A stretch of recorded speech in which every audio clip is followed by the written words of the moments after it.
Assalamualaikum warahmatullahi wabarakatuh. Jumpa lagi dengan channel kita, channel Jibril, yang membahas tentang seputar anggungan, khususnya perkutut lokal.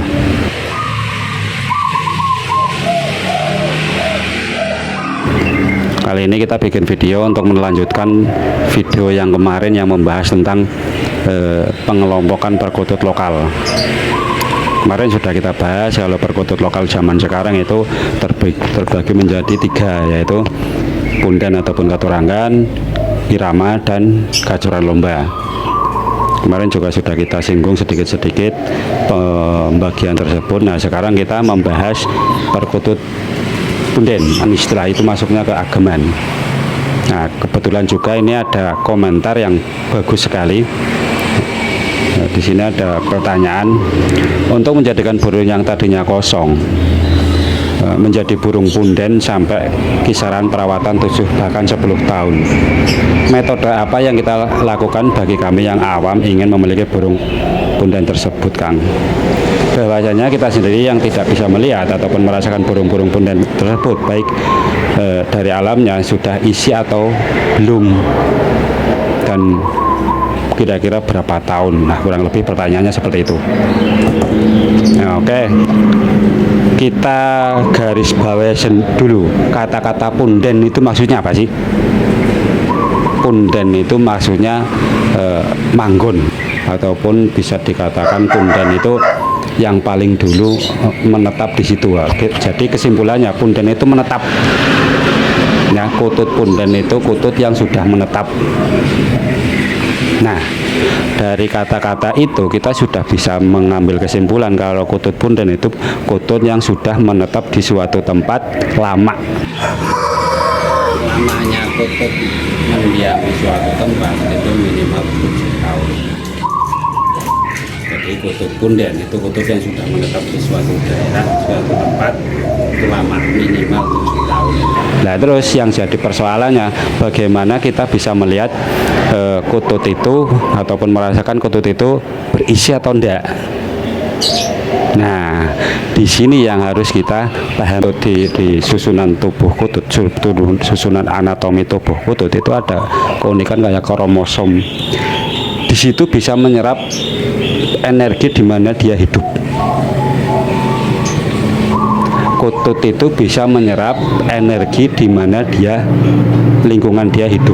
Ya, orang-orang tua kita lah itu menamakan tempat-tempat berenergi itu dengan tempat wingit, tempat angker itu.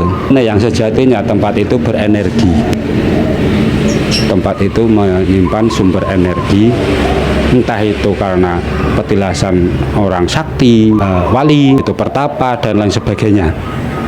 Bahkan ada alam sendiri yang di situ memang menyimpan energi, kayak bebatuan, batu meteor, batu giok, itu juga bisa menjadi sumber energi. Bahkan listrik, aliran listrik pun juga bisa.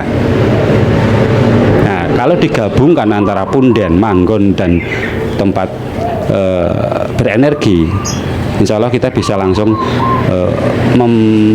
menarik benang merah ke sana. Jadi syarat kutut punden satu itu menetap, kutut yang sudah menetap lama, itu namanya burung punden. Jadi bukan semua burung yang hidup di tempat punden itu burung punden, enggak. Itu salah kaprah. Kita harus betul-betul tahu kalau kita itu memang sudah lama menetap di sana. Umpamanya ada di suatu candi atau di suatu makom atau di suatu tempat apa, itu memang terkenal di sana itu menyimpan sumber energi, itu insya Allah sudah bisa menyerap, sudah ada energi yang diserap di dalam tubuh kutut tersebut. Paham ya? Jadi bukan kutut yang sedang liwat atau sedang cari makan di tempat situ hanya beberapa hari atau beberapa minggu kita tangkap, kita bawa pulang, kita sebut kutut punden. Salah. Kalau kutut berasal dari punden itu betul, tapi kalau itu dianggap kutut punden itu mohon maaf, itu belum masuk. Yang betul adalah kutut yang sudah lama berdiam di suatu tempat, itu kutut punden. Jadi tidak semua kutut punden juga berenergi. Iya, kalau dia hidup itu memang ada sumber energinya, kututnya katut, tapi kalau enggak ya enggak. Itu kalau yang dari alam. Terus ciri-cirinya itu seperti apa? Ono anatomi tubuh kutut sendiri yang mempunyai bakat untuk menjadi punden. Itu pakai geraknya itu kayak kemarin sudah saya jelaskan. Nah, kutut dicekel, nah kalau kutut dipegang itu mekrok, jegrik, mekrok ya. Bahasanya aku malah bingung ya. Nah, wong apak ngomongnya jegrik. Nah, bahasa Indonesianya apa ya? Mekrok. Bulunya itu berdiri megirik gitu lah.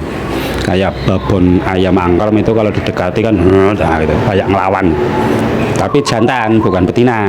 Kalau betina dipegang seperti itu, burung sedang ngeram ataupun sedang bertelur, kebetulan ditangkap, itu bisa mekrok. Itu bukan berarti kutut bisa jadi punden gitu. Itu kelanjutan dari pembahasan antara punden dan isi. Jadi kutut dia itu bisa mengisi ataupun menyimpan energi. Kalau bahasa manusianya itu kayak medan elektromagnetik di dalam diri manusia lah. Ya sebenarnya semua makhluk hidup itu bisa seperti itu. Nah, terus lanjutannya, kalau kita sudah dapat kutut yang punya ciri-ciri kutut punden, yang bisa jadi punden, kalau kita ingin lihat itu ada isi ataupun enggaknya, itu biasanya kita punya rasa lah, kita melihat perkutut, itu kok ada sesuatu, kita bawa pulang di rumah, entah ada kejadian apa, dia biasanya itu memberi sinyal, entah pakai penampakan, entah pakai mimpi, entah bahkan ada sesuatu kejadian yang tidak mengenakan, entah ada yang demam. Itu biasanya memberi tanda seperti itu. Apakah itu jelek? Bukan, itu bukan masalah jelek tidak jeleknya. Itu interaksi antar energi, benturan antar energi yang datang dengan yang di dalam diri kita, di dalam rumah kita. Sedang menyinkron lah istilahnya. Itu tidak jadi masalah. Biasanya itu berlaku hanya 2 minggu. Biasanya itu berlaku hanya 2 minggu. Setelah 2 minggu nanti insya Allah sudah sinkron, bisa sejalan. Itulah kenapa orang banyak takut kalau melihara perkutut yang angker. Dia tanda kutip angker lah, kita sebut angker lah, itu aja biar mudah.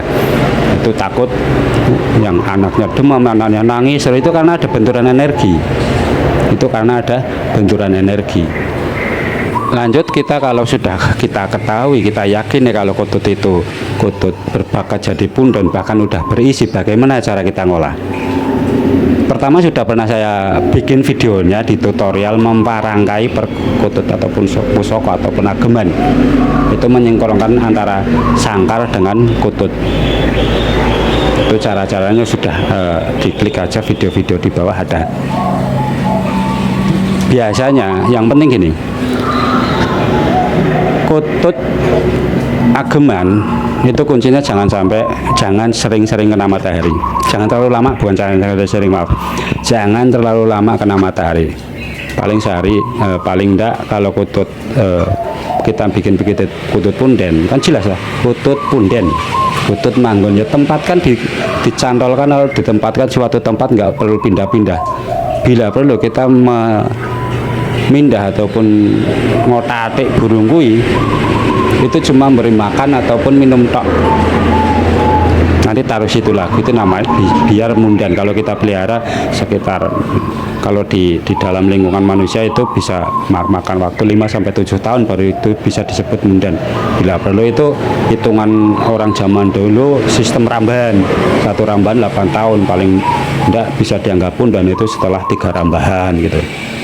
Tapi kita orang-orang modern bisa mempercepat proses lah, insya Allah bisa mempercepat proses dengan cara yaitu kutut punden itu kutut ditempatkan suatu tempat, jangan sering pindah-pindah. Itu untuk membuat kita mengolah kutut punden. Nah, supaya beroyo ini bagaimana? Sudah diketahui kalau kutut itu bisa menyerap energi di mana dia hidup. Timbulkanlah energi di dalam sekitar kita hidup. Contoh gini, kita orang Islam sering daru, sering baca sholawat, sering melakukan ritual-ritual keagamaan yang memancarkan energi, itu insya Allah kututnya juga mendapatkan, bisa menyerap energi tersebut. Biar bagaimanapun setiap kegiatan keagamaan, entah agama apapun, itu mempercikan energi, dengan catatan amalannya itu betul-betul sahih, betul-betul sah gitu.